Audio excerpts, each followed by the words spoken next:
Yang mau gue bahas adalah mulai dari hal paling dasar. Tujuan pendidikan. Coba deh, menurut lo, tujuan pendidikan itu apa sih? Bikin pintar? Atau bikin dapat nilai bagus? Atau biar dapat ijazah terus bisa kerja? Nah, enggak. Menurut Ki Hajar Dewantara, tujuan pendidikan adalah memerdekakan manusia. Dan kalau ditanya nih, apa itu manusia merdeka? Menurut Ki Hajar, poinnya tuh ada dua. Satu, selamat raganya. Dua, bahagia jiwanya. That's all. Selamat dan bahagia. Survive and happy. Dan sebetulnya kalau dipikir-pikir ya, itu kan yang kita cari dalam hidup. Kita tuh cuma pingin kita bisa selamat, kita bisa bahagia.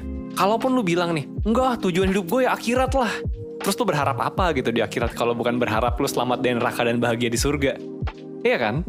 Ini adalah sebuah topik yang secara universal diterima sebetulnya. Mulai dari filsafat, agama, sampai ilmu pengetahuan psikologi modern, itu sepakat soal hal ini. Bahwa kita itu nyarinya ya itu.